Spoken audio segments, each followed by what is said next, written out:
আসসালামু আলাইকুম, স্বাগত জানাচ্ছি চ্যানেল আই সংবাদে। সংবাদ কক্ষে আপনাদের সাথে আছি আমি প্রিয়াঙ্কা। বিস্তারিত সংবাদের শুরুতেই জানিয়ে দিচ্ছি ফ্রেশ প্রিমিয়াম টি সংবাদ শিরোনাম। কিছু পাওয়ার আশায় নয়, দেশের জন্য কাজ করতে রাজনীতিবিদদের প্রতি প্রধানমন্ত্রীর আহ্বান। ৪৪তম স্বদেশ প্রত্যাবর্তন দিবসে শুভেচ্ছা বিনিময়। গরমে গাছ মরে যাওয়ায় পেঁপের দাম কেজি প্রতি ৮০ টাকা বলছেন বিক্রেতারা। মুরগি মারা যাওয়ায় ডিমের দামও বেড়ে চলেছে দাবি।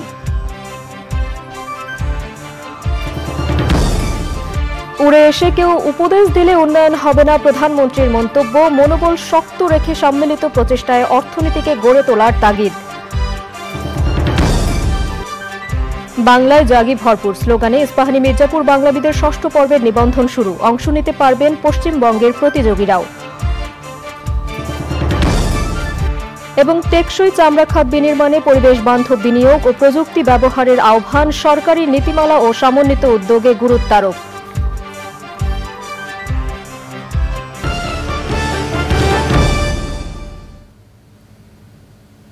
সংবাদ শিরোনামগুলো জানাচ্ছিলাম। এখনকার সংবাদ আয়োজন একই সঙ্গে চ্যানেল আই এর ইউটিউব চ্যানেলে এবং চ্যানেল আই এর ওটিটি প্ল্যাটফর্ম আই স্ক্রিনে লাইভ স্ট্রিম হচ্ছে।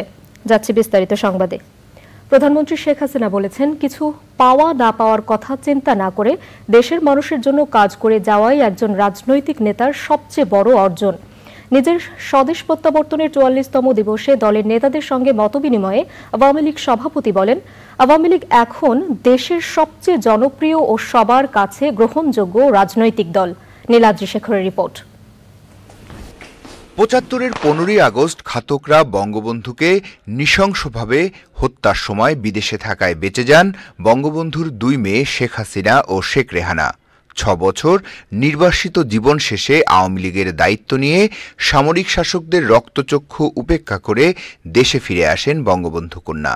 সেই থেকে আজ পর্যন্ত শক্ত হাতে আওয়ামী লীগের হাল ধরে পঞ্চমবারের মতো দেশ পরিচালনা করছেন শেখ হাসিনা। আমি যখন যাই, কামাল, জামাল, রাসেল, খুকি, রোজি সবাই এয়ারপোর্টে ছিল। আর আমি যখন ফিরে আসলাম, হাজার হাজার মানুষ, কিন্তু বনানীতে সারি সারি খবর। দিনটিকে ঘিরে প্রধানমন্ত্রী সরকারি বাসভবন গণভবনে প্রধানমন্ত্রী ও আওয়ামী লীগ সভাপতি শেখ হাসিনার সঙ্গে শুভেচ্ছা বিনিময় করেন আওয়ামী লীগের কেন্দ্রীয় নেতারা। সেদিন ফিরে এসেছিলাম, এত বড় দল পরিচালনার কোনো অভিজ্ঞতা আমার ছিল না, কিন্তু যখন এই দায়িত্বটা পেলাম, হ্যাঁ অবশ্যই এটা বিরাট দায়িত্ব। কিন্তু আজকে আওয়ামী লীগ বাংলাদেশে সব থেকে শক্তিশালী এবং বড় সংগঠন, এটা হলো বাস্তব। সবথেকে জনগণের কাছে সবথেকে গ্রহণযোগ্য দল আওয়ামী লীগ। প্রতিবার চক্রান্ত হয়, সেই চক্রান্ত মোকাবেলা করেই কিন্তু আমরা বেরিয়ে আসি। তা আমাদেরকে এটা ধরে রাখতে হবে। শেখ হাসিনা বলেন, একজন রাজনৈতিক নেতার সবচেয়ে বড় অর্জন হল মানুষের জন্য কাজ করা। জয় বাংলা বিসর্জন দেওয়া হয়েছিল, ৭ই মার্চের ভাষণ সেটাও নিষিদ্ধ ছিল। আজকে জয় বাংলা ফিরে এসেছে। ৭ই মার্চের ভাষণ এখন শুধু বাংলাদেশ আন্তর্জাতিক পর্যায়ে স্বীকৃতি পেয়েছে। ২১শে ফেব্রুয়ারি আন্তর্জাতিক মাতৃভাষার মর্যাদা পেয়েছে। বাংলাদেশের মানুষের যে রক্ত দিয়ে যে অধিকারগুলি আদায় করেছিল, সেই অধিকারগুলি আজকে আমরা সমুন্নত করতে পেরেছি। কিন্তু আমাদেরকে সামনে আরো এগিয়ে যেতে হবে, এটাই হচ্ছে বড় কথা। কি পেলাম না পেলাম সে চিন্তা করিনি, ভবিষ্যৎ কি তাও চিন্তা করি না। চিন্তা করি দেশের মানুষের ভবিষ্যৎটা আরো সুন্দরভাবে গড়ে তুলে দিয়ে যাব। যে একটা দল করে শুধু নেতা হওয়া না, মানুষের জন্য কতটুকু করতে পারলাম, মানুষকে কি দিতে পারলাম, মানুষের জন্য কি দিয়ে গেলাম, এটাই একটা রাজনৈতিক মানুষের জীবনের এটাই বড় কথা, যে আমি আমার দেশের মানুষের জন্য কতটুকু আমি দিয়ে যেতে পারলাম। এই দেশকে বঙ্গবন্ধুর স্বপ্নের সুখী সমৃদ্ধ সোনার বাংলা হিসেবে গড়ে তোলার কথা পুনর্ব্যক্ত করেন প্রধানমন্ত্রী শেখ হাসিনা। Niladri Shekhar, channel I, Dhaka. বাজারে বেশিরভাগ সবজির দাম ৭০ টাকার উপরে। গরমে পেঁপে গাছ মারা যাওয়ায় সস্তা পেঁপের দাম কেজি প্রতি ৮০ টাকা হয়েছে বলে দাবি করছেন খুচরা বিক্রেতারা। তবে আগামী সপ্তাহ থেকে দাম কমে যাবে বলছেন তারা। তাপপ্রবাহের কারণে মুরগি মারা যাওয়ায় ডিমের দামও বেড়ে চলেছে। মাসুর শাকিলের রিপোর্ট। কিছুদিন আগেও বাজারের সবচেয়ে সস্তা সবজিগুলোর একটি ছিল পেঁপে।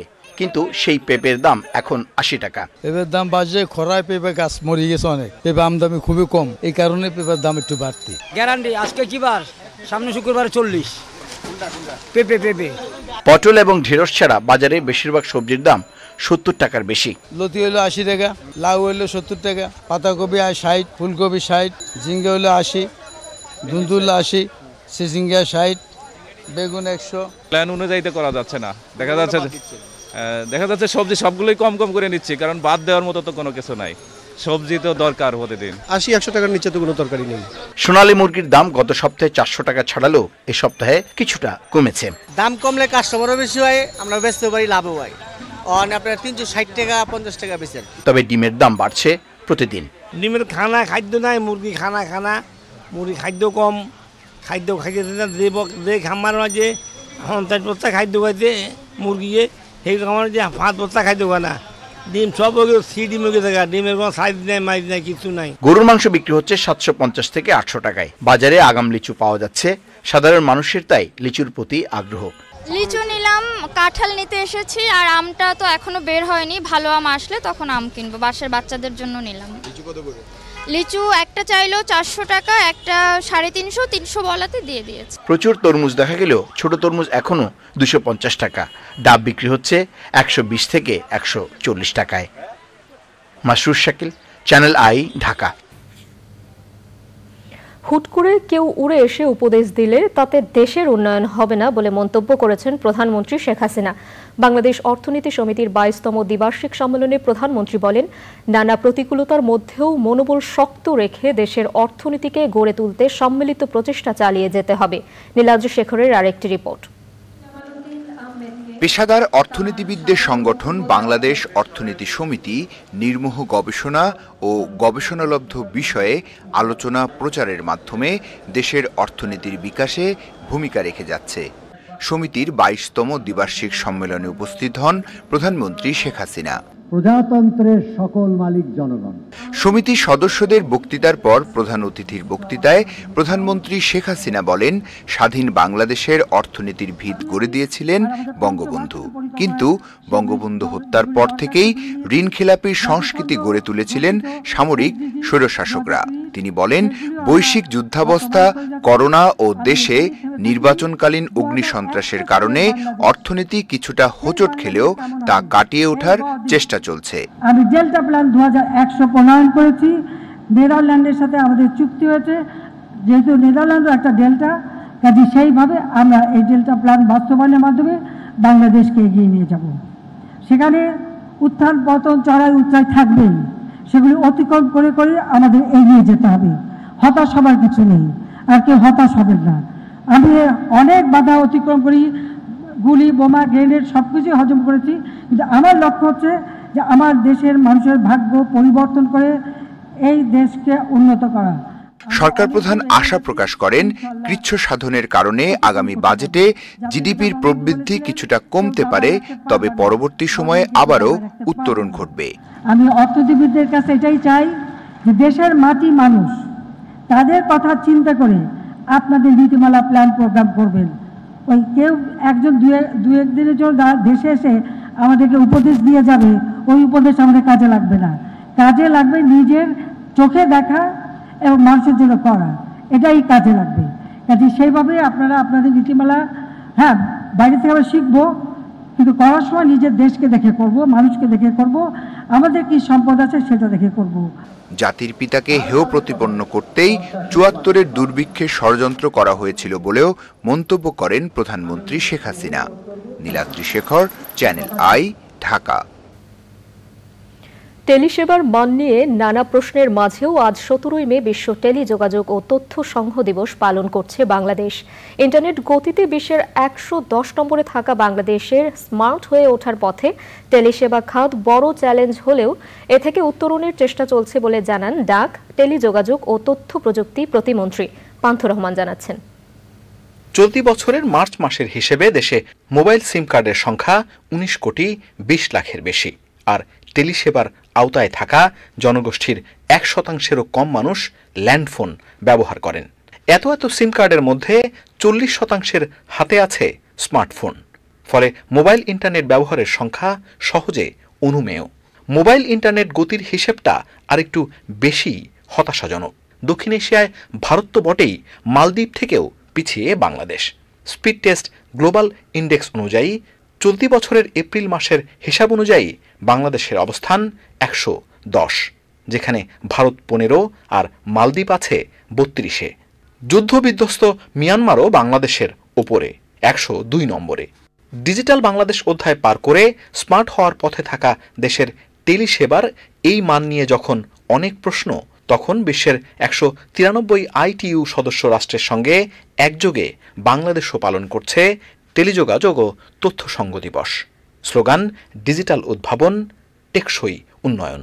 আজকের দিনের যেই প্রতিপাদ্য, যেই ডিজিটাল উদ্ভাবন এবং টেকসই উন্নয়ন, সেই প্রতিপাদ্যকে আমরা বাস্তবায়ন করে আমাদের সকল প্রযুক্তিগত উদ্ভাবনকে আমরা টেকসই করব ভবিষ্যৎ ডিজিটাল বাংলাদেশ থেকে স্মার্ট বাংলাদেশে উন্নয়নের পথে। প্রতিমন্ত্রীর মতে চ্যালেঞ্জ আছে, তবে ভালো করার তাগিদ আছে চেষ্টাও। টেলিযোগাযোগ খাতের চ্যালেঞ্জ হচ্ছে যে চতুর্থ শিল্প বিপ্লবের যে সকল ভবিষ্যৎমুখী প্রযুক্তি, সেইটা আমাদের খাপ খাইয়ে নেওয়া এবং উদ্ভাবনটা করা। Artificial intelligence, microchip designing, robotics, cyber security, এই 4টা ক্ষেত্রে আমাদের দক্ষ জনবল, দক্ষ জনশক্তি তৈরি করা এবং রিসার্চ এবং ইনোভেশন বেসড আমাদের এডুকেশন সিস্টেমটা গড়ে তোলা। প্রতিমন্ত্রী মনে করেন সবাইকে নিয়ে সব বাধা দূর করেই তৈরি হবে smart Bangladesh. Panthur Rahman, channel I, Dhaka. বাংলায় জাগি ভরপুর স্লোগানে বাংলা ভাষা নিয়ে প্রতিযোগিতামূলক টেলিভিশন অনুষ্ঠান ইস্পাহানি মির্জাপুর বাংলাবিদের 6ঠ পর্ব শুরু হতে যাচ্ছে। বৃহস্পতিবার দুপুরে চ্যানেল আই কার্যালয়ে সংবাদ সম্মেলনে আয়োজকরা জানান, এবার ভারতের পশ্চিমবঙ্গের প্রতিযোগীরাও এ আয়োজনে অংশ নিতে পারবে। অনুষ্ঠানের পৃষ্ঠপোষক, আয়োজক ও বিচারকরা সে সময় ছিলেন। লায়লা নসিনের রিপোর্ট। সারা দেশ থেকে খুঁজে খুঁজে দেশ সেরা বাংলাবিদদের নিয়ে 2017 সাল থেকে ইস্পাহানি মির্জাপুর বাংলাবিদ আয়োজন করে আসছে চ্যানেল আই। এবার হতে যাচ্ছে জনপ্রিয় এ প্রতিযোগিতার 6ঠ আসর। চ্যানেল আই ছাদ বারান্দায় হয়ে গেল এবারের আয়োজন ঘিরে সংবাদ সম্মেলন। এতে ছিলেন চ্যানেল আই এর পরিচালক ও বার্তা প্রধান, কৃষি উন্নয়ন ও গণমাধ্যম ব্যক্তিত্ব শাইখ সিরাজ, ইস্পাহানি গ্রুপের পরিচালক জাহিদা ইস্পাহানি ও ইমাদ ইস্পাহানি সহ আমন্ত্রিত অতিথিরা। চ্যানেল আই নিজেও বরাবরই বাংলা চর্চা করে, বাংলার যত ধরনের উৎসব আয়োজন আছে সবগুলোকে আমরা শুধু তুলে ধরি। একটি টেলিভিশন চ্যানেল যত নতুনত্ব দেখাতে পারবে বিষয়টি সেরকম নয়, তুলে ধরি আমরা মনে পারি আমরা বাংলাকে অস্তিত্বের সাথে ধারণা। সে কারণে চ্যানেল আই এবং ইস্পাহানি মির্জাপুর এই যে একটা বন্ধন তৈরি করেছে, যেটা এখনো পর্যন্ত চলছে এবং আগামী আরো বহুদিন চলবে।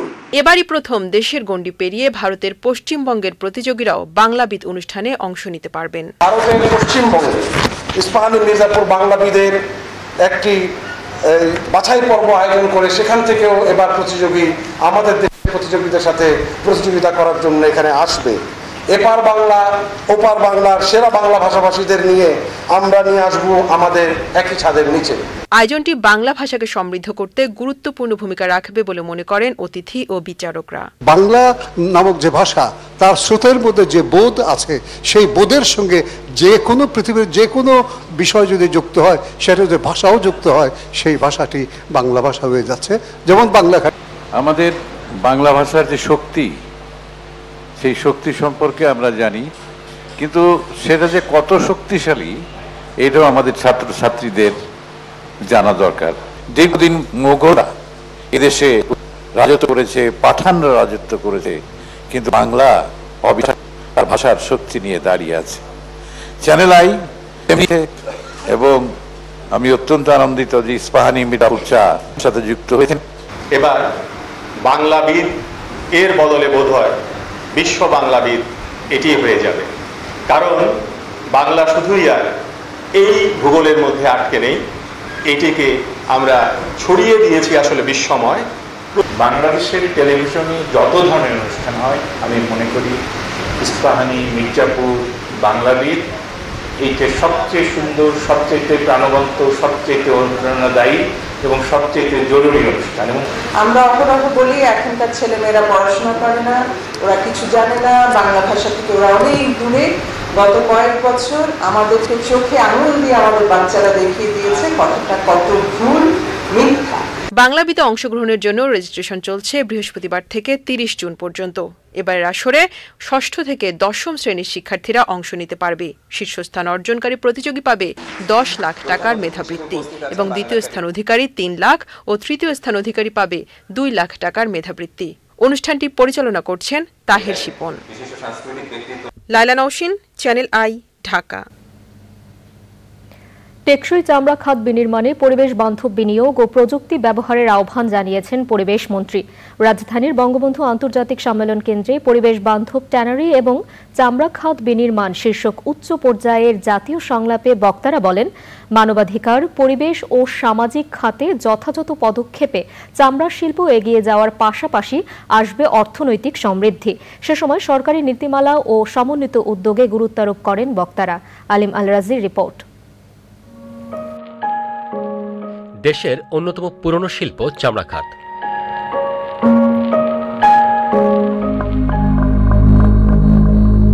অনিয়ন্ত্রিত বর্জ্য ব্যবস্থাপনা ও অপরিণামদর্শী কর্মকাণ্ডে সম্ভাবনাময় এই শিল্প পরিণত হয়েছে জাতীয় সংকটে।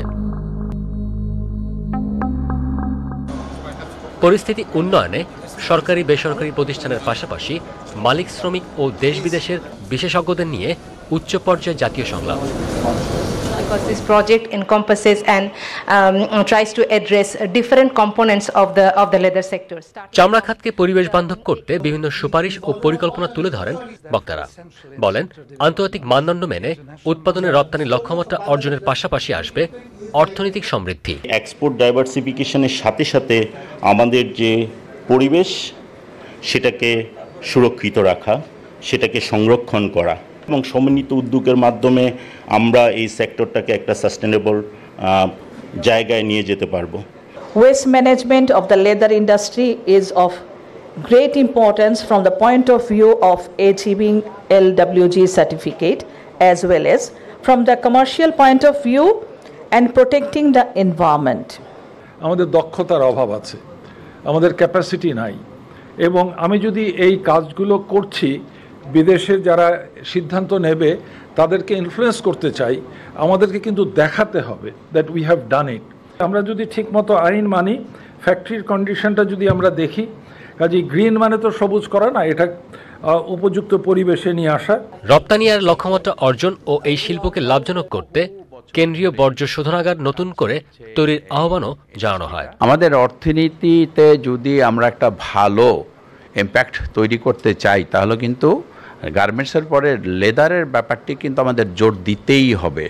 এবং এটা এমন একটি ইন্ডাস্ট্রি যে ইন্ডাস্ট্রিতে পলিউশনের পরিমাণ খুবই বেশি, এবং সেই জায়গাটি থেকে আমি যদি বলি যে আমরা এখনও এত বছর পরেও আমরা এত পেছনে পড়ে রয়েছি কেন, এটা সত্যি ভাবার বিষয়। পরিবেশ রক্ষার ব্যাপারে গণসচেতনতা তৈরির দিকে অধিক গুরুত্ব দিতে হবে। মানুষ পরিবেশ রক্ষায় সচেতন হলেই চামড়া শিল্প এগিয়ে যাবে সামনের দিকে। এ ব্যাপারে সরকারকে আরও কার্যকর পদক্ষেপ গ্রহণ করতে হবে, আর এটি করতে পারলে বাংলাদেশের চামড়া খাত বিশ্ববাজারে আরও পরিসরে জায়গা করে নিতে পারবে এবং দেশের অর্থনীতিতে বড় ভূমিকা রাখবে। মালিক পক্ষ, শ্রমিক পক্ষ এবং আমরা অন্যান্য যারা আছি স্টেক হোল্ডার্স, তারা সবাই মিলে কিন্তু আমরা এই সেক্টরটাকে একটা ভালো অবস্থানে নিয়ে যেতে পারবো। I thought that was a very positive sign that this kind of innovation is happening here in Bangladesh and speaks well for the future of the industry.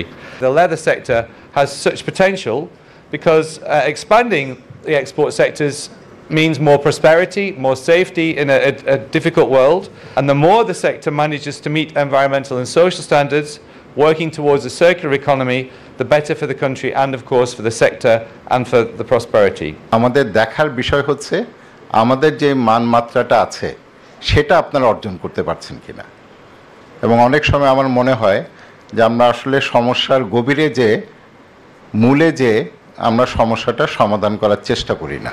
এখানে তো সবাই একটা দায়িত্ব আছে। আর সব কিছু সরকারের করতে হবে তেমন কিন্তু না। It can be a public private partnership, it can be a hybrid model also. সম্ভাবনা আছে, আমরা অবশ্যই সম্ভাবনা কাজে লাগাতে চাই, অবশ্যই আমরা উন্নয়ন চাই। উন্নয়ন আমাদের করতে হবে, কর্মসংস্থানের সৃষ্টি করতে হবে, নতুন নতুন প্রযুক্তি আমাদের গ্রহণ করতে হবে, আলিঙ্গন করতে হবে, তবে এটাকে পরিবেশ বান্ধব রাখতে হবে। পরিবেশের আন্তর্জাতিক মানদণ্ড অর্জনের মাধ্যমে 2030 সালের মধ্যে সম্ভাবনাময় এই খাত থেকে বছরে $12 বিলিয়ন রপ্তানি আয় সম্ভব বলে মত বিশেষজ্ঞদের। ইউরোপীয় ইউনিয়নের অর্থায়ন ও সলিডার সুইসের সার্বিক তত্ত্বাবধানে প্রকল্পের সহযোগী ওশি ফাউন্ডেশন ও প্রকৃতি জীবন ফাউন্ডেশন সহ 6টি সংগঠন। আলিবাল রাজি, চ্যানেল আই, ঢাকা। বিনা ফিতে রোগী দেখেন দেশে উচ্চ রক্তচাপের একমাত্র পূর্ণাঙ্গ চিকিৎসা ও গবেষণা কেন্দ্রের প্রতিষ্ঠাতা অধ্যাপক ডাক্তার জাকির হোসেন রংপুরে হাইপারটেনশন অ্যান্ড রিসার্চ সেন্টারে নিবন্ধিত প্রায় ৩৯,০০০ রোগী মাত্র 50 টাকায় বিশেষজ্ঞ চিকিৎসা সেবা পাচ্ছেন তার প্রতিষ্ঠান থেকে। এখানে কম খরচে কিডনি ও হৃদরোগ সহ অসংক্রামক রোগ নির্ণয়ে পরীক্ষা করানোরও সুবিধা রয়েছে। রিজভি নেওয়াজের রিপোর্ট। বিভাগীয় শহর রংপুরের মেডিকেল কলেজের পাশেই উচ্চ রক্তচাপের রোগীদের আস্থার নাম hypertension and research centre. Rangpur medical কলেজের সাবেক অধ্যক্ষ ডাক্তার জাকির হোসেনের উদ্যোগে প্রতিষ্ঠিত সেবা কেন্দ্রটিতে যুক্ত হয়েছেন তারই হাতে গড়া শিক্ষার্থী, বন্ধু, সহকর্মী, সুহৃদরা। উত্তরবঙ্গের বিশাল জনগোষ্ঠীর একটি বড় অংশের চিকিৎসা সেবা মিলছে এখানে। আসলে আমাদের উচ্চ রক্তচাপের রোগী যত আছে সেইভাবে প্রাতিষ্ঠানিক কোনো সেন্টার কিন্তু বাংলাদেশে সেরকম নাই। একমাত্র রংপুরে হাইপারটেনশন রিসার্চ সেন্টার। উচ্চ রক্তচাপ, ডায়াবেটিস, ওবেসিটি, স্মোকিং বা অ্যালকোহল যারা খায় বা এই জাতীয় যাদের কিন্তু লিপিড প্রোফাইল বেশি থাকে সেটাও কিন্তু অনেক সময় রিস্ক ফ্যাক্টর হিসেবে কাজ করে। কিছু হরমোনাল কিছু সমস্যা থাকে, সেখান থেকে স্ট্রোক হতে পারে। তবে উচ্চ রক্তচাপ একটা অন্যতম কারণ। ডায়াবেটিস নিয়ে মানুষ যতটা সচেতন, যতটা ভয় পান, উচ্চ রক্তচাপ নিয়ে এখন পর্যন্ত কিন্তু ততটা মানুষের মধ্যে সচেতনতাও কম। 80 দশকের গোড়ার দিকে বগুড়ার প্রত্যন্ত গ্রাম থেকে ঢাকা মেডিকেল কলেজে পড়তে আসা জাকির হোসেন শিক্ষার্থী থাকতেই উচ্চ রক্তচাপের কারণে মাকে স্ট্রোকে ভুগতে দেখেছেন। সেই থেকে মানুষের জন্য কিছু করার তাগিদ। 50 টাকা প্রথমে ভিজিট, বই পাবে, সার্ভিস পাবে, পরবর্তী 40 টাকা।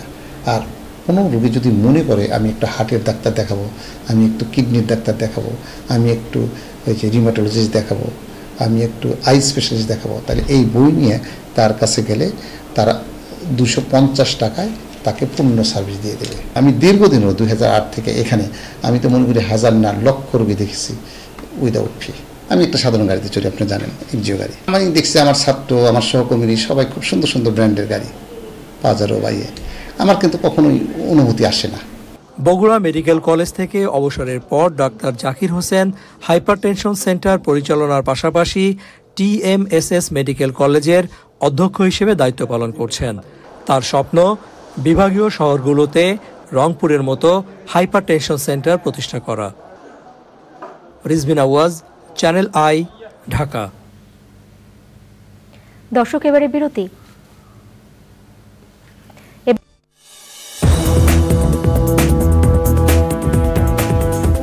ফিরে এলাম বিরতির পর। এবারে নিটোল টাটা কৃষি সংবাদ।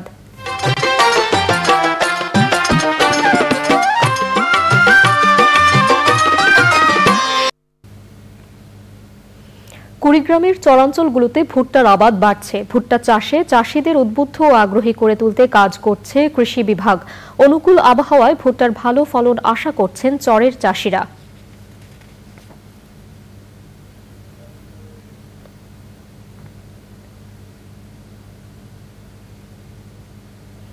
এবারে প্রকৃতি সংবাদ।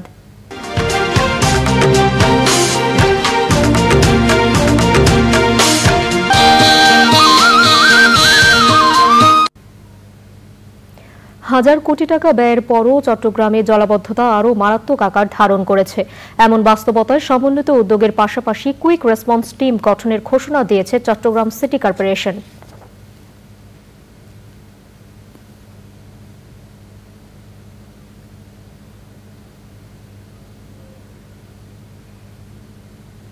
এবারে খেলার খবর।